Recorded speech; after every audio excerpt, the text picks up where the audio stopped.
What's up, guys? It is your girl Queen Versachi, and welcome back to my channel. Now, before I talk about what I'm gonna get into today, because it's a heavier topic, just want to encourage you guys to subscribe to my channel down below and hit the thumbs up button for this video and keep my post notifications on. There's just been a lot going on, especially within like our community, the Black community, and it's just, I really wanted to come up and say something on my platform, because like with the little bit of people that I can reach, even if one person hears, you know, gets some encouragement or hears about this, I think that it's worth it. So I just wanted to talk about it. So there's actually a lot of stuff going on that has just been really heavy and it's weighed a lot on me personally. And you know, I follow a lot of different people, different commentators keeping up on this, and like I just like to be able to express my own voice and talk about how I'm doing and find out how you guys are doing too. So, you know, as we all know about the George Floyd situation, and we all know about the Christian Cooper situation. Now, I don't know why, but the George Floyd situation, it sat differently with me because, you know, we all know that police brutality has not ceased. It happens all the time. And without video evidence, like, these cops wouldn't even lose their jobs. Like, we have to fight for them to even be investigated and lose their jobs. And that's all that they lose. They don't lose their freedom. They don't lose I'm not saying they need to lose their lives, but we don't get anything. We don't get anything. Like, we have to fight. We have to have physical evidence to even get them investigated. And they don't even get incarcerated. The injustice is just becoming a lot. And so the George Floyd, it's just the whole please, I can't breathe.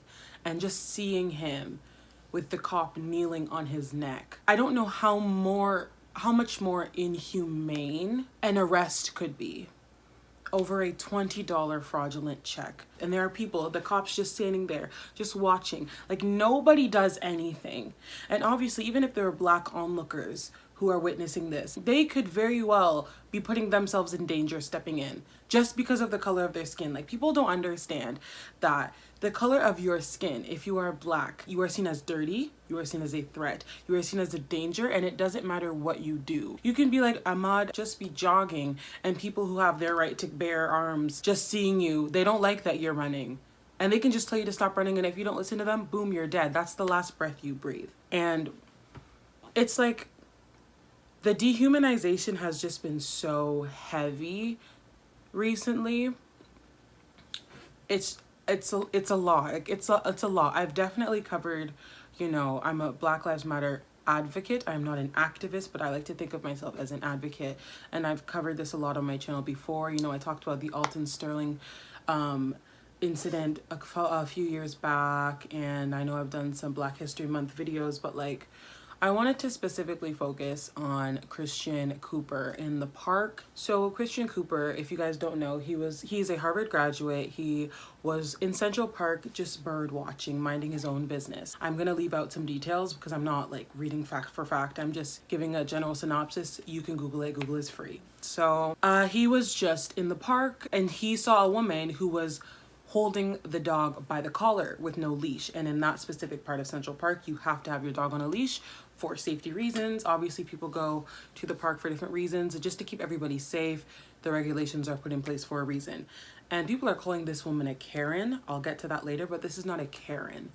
This person is evil. And I do think a lot of Karens are evil, but that's like too minuscule of a word to apply to this situation. So this woman, he just kindly asked her to like put her dog on a leash, and then he takes out his phone because I guess the situation escalated and she was not listening to him. She said that she was gonna call the cops and tell them that he was threatening her life. And as she's doing that, she is strangling her dog. She's strangling her dog. First of all, the fact that people are more outraged about that dog's well-being than a lot of other things is beyond me. Like, I read the comments about that section. People are like, oh my God, the poor dog. Yes, that is a terrible way to treat animals. I know that is you should not endanger animals. You should not. But that is not the biggest issue here. Humans come before animals, and I'm not arguing with anybody about that because I do know a lot of people think differently, but that is not the major issue here. She starts being frantic, strangling her dog, and saying that she's going to call the cops on him and tell them that he's endangering her life and that there's an African American man. So she gets on the phone. He's literally standing probably more than 6 feet away from her, just filming her saying, please tell them whatever you'd like, and proceeds to give a false report to the police. Now, we see in the media, these kind of calls happen all the time. And this situation is the exception to the rule. And the rule is that Black lives don't matter. Especially in these situations, Black men are seen as more of a threat. So if he was, say, someone who was dressed more, because I don't know how he was dressed, but let's see if he was someone who wasn't affiliated with high society. Say if he was somebody who, was of lower income or wasn't dressed smart, the situation could have gone so much differently. We need to think about stuff like this. What if his phone had died? What if he didn't have his phone on him? What if he wasn't able to make that recording? What would have happened to him? Would he have been another George Floyd, another Alton Sterling, another Mark Brown, another Trayvon Martin, another Philando Castile, another Sandra Bland? Would that have been him? Would he have been another hashtag if he didn't have his phone to make that recording to exonerate him?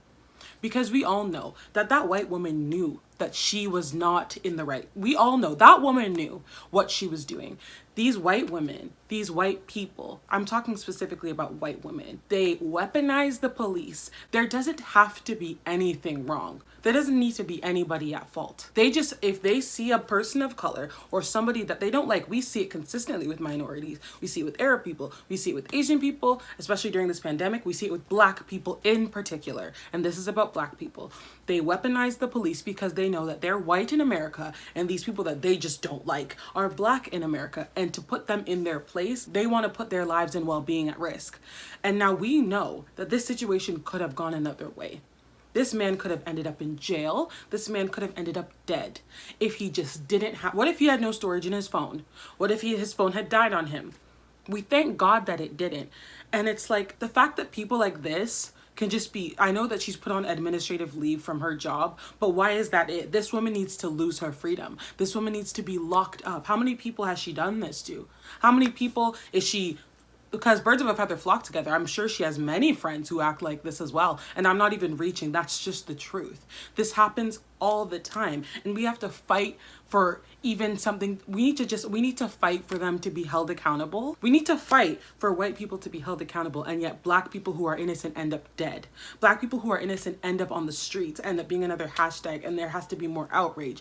I shouldn't have to wake up and be seeing people crying and outraged that another Black sister, another Black brother has lost their life. I shouldn't be seeing that. And especially the world is such a depressing place right now. This is a world that none of us know. I don't know. I've never known what it's like. I never thought in a million years that I would be living in a pandemic where it is literally a war against a virus. It is a war for our lives. And in another way, there's a war for my life. And people think this is only an American issue. Please educate yourself because it is not. It is not just an American issue. If you live in the Western world, you are a minority if you are a person of color. It may not be as publicized as it is in the States, but I am Black. I am dark skinned. My Blackness is no more or no less than anybody who lives in the States. Please educate yourselves on that. I just wanted to speak to that. And let me just say this outright. Black Lives Matter is a hashtag and a movement for a reason. If you support All Lives Matter, you are racist. Let me explain why. In the same way that this MGTOW, men going their own way, and this meninist movement, which is about men's power, that's not a thing. But this whole movement, that would not be a thing if not for feminism. Let me say that again. MGTOW and the meninist movement would not be a thing if it weren't for feminism. In other words, it is a counterculture to rebel against or to just outrightly counter feminism. Notice here how in the very definition of MGTOW, it is classified as firstly an anti-feminist movement, meaning that it is the antithesis of feminism, meaning that it would not be necessary and it would not exist if not for the ideology and the belief system of feminism. In other words, its sole reason and its sole purpose is to counteract feminism, which also further implies that this movement would not be necessary and would have no meaning if not for feminism. It is not a real social issue. It is a counterculture created to counteract an existing issue. In the same way, if the Black Lives Matter movement did not exist, All Lives Matter would not exist, because All Lives Matter and this stupid Blue Lives Matter was created to counter Black Lives Matter, because people, white people, cannot stand when anything is not about them. If it's not for you, if it's not to uplift you, if it's not to glorify you, you don't want any part of it. And you can't let anybody have anything nice. You can't let anybody have anything. And I'm not talking about all white people. Don't come crying to me. Don't even try with me, not today. But the thing is, y'all don't let anything exist if it's not surrounding you, as if all of entertainment is not surrounding you. Not even just entertainment. All of livelihood is surrounding you and your safety and making sure you are put in the places of power, making sure you're okay. Look at the very first line of the definition of All Lives Matter. All Lives Matter is a slogan that has come to be associated with criticism of the Black Lives Matter movement. That in itself should tell you everything. The fact that the very definition cannot be taken away from Black Lives Matter means that it has no existence without the existence of Black Lives Matter. One cannot exist without the other, or it loses its meaning and it loses its purpose. To make this abundantly clear for anybody who didn't understand the implication, All Lives Matter was not a slogan that was created because white people or non-Black people of color were just so concerned that they needed to bring attention to the importance of people's livelihood and well-beings. It was created because people felt uncomfortable about a situation that they did not care about because it doesn't personally affect them. All Lives Matter was created because people were uncomfortable with an issue being highlighted that has nothing to do with them. I swear, white people want to be victims so bad. Let me stop. But the thing is, do you ever just think to yourself why Black Lives Matter was created in the first place? Do you think that we created Black Lives Matter just randomly one day because we already know Black lives do matter, but we just created the hashtag because we had nothing better to do on a Tuesday afternoon? Is that why you think the hashtag came to be and the movement came to be? No. Black Lives Matter was created because clearly, to too many people in power, Black lives don't matter. That's why it was created. They don't matter. We see it every day. Black lives are just taken as if we're animals. We're killed in the street. Literally stepped on like you do an insect. That's how we're treated for being Black. Our offense was being Black in the Western world. And as if we didn't come here by choice. Many of us didn't even come here by choice. Let me stop. Imagine you bring people to your land, because you didn't kill and pillage everyone who was here before. Let me stop. Imagine you bring people to your land, overwork them and kill many of them, erase them of their culture, strip them of everything they've ever known and loved. And then later down the line, once segregation and outright slavery was abolished, you kill them because they're still here. Can you imagine?